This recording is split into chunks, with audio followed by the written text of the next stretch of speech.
ವಸತಿ ಇಲಾಖೆಯಲ್ಲಿ ಲಂಚದ ಆರೋಪ ಮಾಡಿ BR ಪಾಟೀಲರ ಆಡಿಯೋ ರಿಲೀಸ್ ಆಗಿ ದೊಡ್ಡ ಸಂಚಲನ ಸೃಷ್ಟಿ ಮಾಡಿ ಅದೊಂದು ಹಂತಕ್ಕೆ ಬಂತು.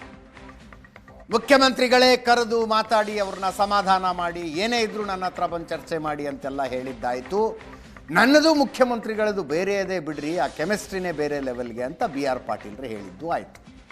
ಈಗ ನೋಡಿದ್ರೆ ಸಿದ್ದರಾಮಯ್ಯ ಬಣದ ಮತ್ತೊಬ್ಬ ಹುರಿಯಾಳು ಅಂದರೆ BR ಪಾಟೀಲ್ರು ಶಾಸಕರು, ಇಲ್ಲಿ KN ರಾಜಣ್ಣ ಸಹಕಾರ ಸಚಿವರು, ಸಿದ್ದರಾಮಯ್ಯನವರ ಪರಮಾಪ್ತರು. ಅಲ್ಲಿ ತಣ್ಣಗಾಯ್ತು ಅನ್ನೋದ್ರಲ್ಲಿ ಇಲ್ಲಿ ಬೆಂಕಿ ಹಚ್ಚಿದ್ದಾರೆ. ಬೆಂಕಿ ಹಚ್ಚಿದ್ರು ಅಂದರೆ ನೆಗೆಟಿವ್ ಆಗಿ ತಗೋಬೇಡಿ, ಏನೋ ಒಂದು ಸಂಚಲನ ಸೃಷ್ಟಿಸುವಂಥ ಹೇಳಿಕೆಯನ್ನು ಕೊಟ್ಟಿದ್ದಾರೆ. ಬದಲಾವಣೆಯ ಮುನ್ಸೂಚನೆ ಇದು. ಸಿದ್ದರಾಮಯ್ಯನವರ ಆಪ್ತ KN ರಾಜಣ್ಣ ಹೇಳಿಕೆ, ಸೆಪ್ಟೆಂಬರ್ನಲ್ಲಿ ಭಾರಿ ಬದಲಾವಣೆಯಾಗತ್ತೆ ಅಂತ. ಆಗಸ್ಟ್ ಸೆಪ್ಟೆಂಬರ್ನಲ್ಲಿ ಭಾರಿ ಬದಲಾವಣೆ ಅಂತ.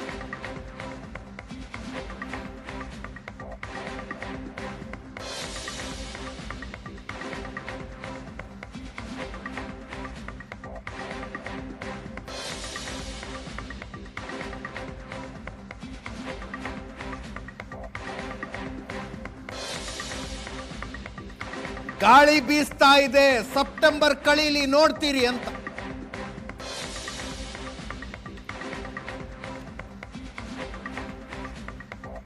ಅದರ ಜೊತೆಗೆ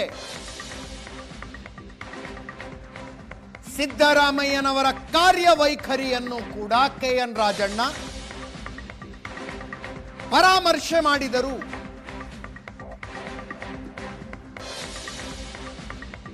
ಕಾಂಗ್ರೆಸ್ನಲ್ಲಿ ಪವರ್ ಸೆಂಟರ್ಗಳು ಜಾಸ್ತಿ ಆಗಿದ್ದಾವೆ. ಮೊದಲ ಅವಧಿಯಲ್ಲಿ ಸಿದ್ದರಾಮಯ್ಯನವರು ಒಬ್ಬರೇ ಪವರ್ ಸೆಂಟರು. 2013ರಿಂದ 2018 ತನಕ ಒಂದೇ ಪವರ್ ಸೆಂಟರ್ ಇತ್ತು. ಈಗ ಏನು ಮಾಡೋದು, ಲೆಕ್ಕ ಇಲ್ಲದಷ್ಟು ಪವರ್ ಸೆಂಟರು. ಪವರ್ ಸೆಂಟರ್ ಜಾಸ್ತಿ ಆದ ಹಾಗೆ ಜಂಜಾಟ ಹೆಚ್ಚು ಅಂತ.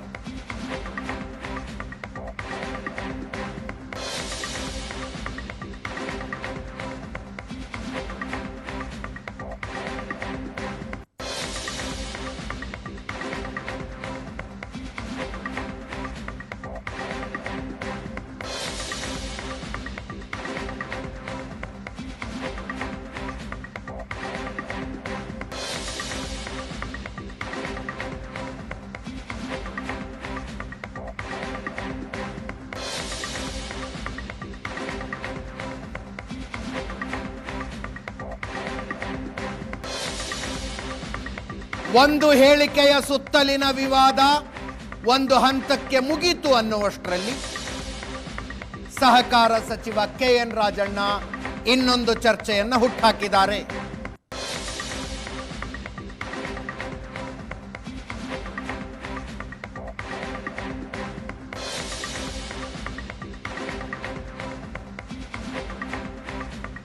ಕೇಳಿಸ್ಕೊಳ್ಳಿ ರಾಜಣ್ಣ ಹೇಳಿ. ಎಲ್ಲ ಬಹಳ ಕೂಲ್ ಆಗಿದೆ, ಎಲ್ಲ ತಣ್ಣ ಗಾಳಿ ಬೀಸ್ತಾ ಇದೆ. ಸೆಪ್ಟೆಂಬರ್ ಕಳೀಲಿ ಅಂತ ಇದ್ದೀನಿ, ಸೆಪ್ಟೆಂಬರ್ ಕಳೀಲಿ ಅಂತ.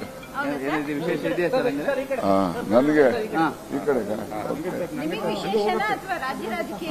ರಾಜ್ಯ ರಾಜಕೀಯಕ್ಕೆ ಆಮೇಲೆ ಶುರು ಆಗ್ತದೆ. ಕಾಂಗ್ರೆಸ್ ಅಲ್ಲಿ ಪವರ್ ಸೆಂಟರ್ಗಳು ಜಾಸ್ತಿ ಇದಾವೆ, ಗೊತ್ತಾಯ್ತಾ. ಮೊದಲು 13ರಿಂದ 18ರಲ್ಲಿ ಪವರ್ ಸೆಂಟರ್ ಒಂದೇ ಇದ್ದಿದ್ದು. ಈಗ ಪವರ್ ಸೆಂಟರ್ಸ್ಗಳು ಜಾಸ್ತಿ ಇದಾವೆ, 1, 2, 3 ಎಷ್ಟು ಬೇಕಾದ್ರೆ ಹೇಳ್ಕೋಬಹುದು.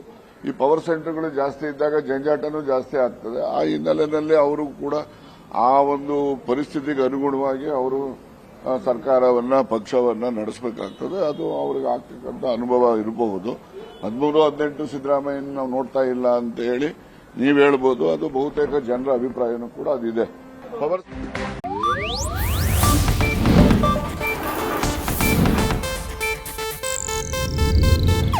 ಇದು ಏಷ್ಯಾನೆಟ್ ನ್ಯೂಸ್ ನೆಟ್ವರ್ಕ್ ಪ್ರಸ್ತುತಿ.